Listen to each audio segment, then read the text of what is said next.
ஒரு தகப்பன் மகன் ஜெயம் பெற வேண்டும் என்பதற்காக விட்டு கொடுக்கிறார், அப்படி சொல்லலாம்.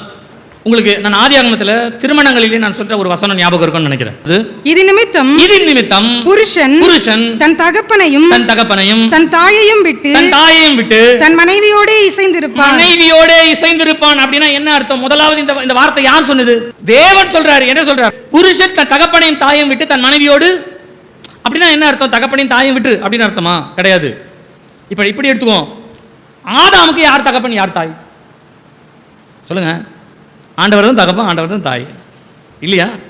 இப்ப ஆண்டவரே சொல்றாரு தகப்பனையும் தாயை விட்டு. அப்படின்னா என்னை விட்டுருப்பா, நீ உன் மனைவி என்ன சொல்றாலும் அவ பின்னாலேயே போயிரு அப்படின்னு அர்த்தம் கிடையாது. உங்க வீட்டில் இருக்கிற தாய் தகப்பன் இருக்காங்களே, அவங்கள விட்டுட்டு அவங்க மனைவி என்ன சொல்லாலும் அங்கேயே போயிரு அப்படின்னு கிடையாது.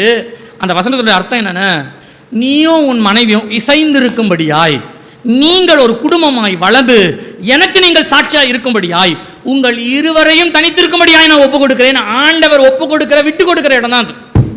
நம்முடைய பிதாக்கள் சொல்லுகிறபடி, ஒருவேளை நம்முடைய பாவம் அவர் மேல் சுமத்தப்பட்டபடியினால் பிதாவானவர் அவரை ஒரு சில இடங்களிலே நமக்காய் விட்டு கொடுக்கிறார்.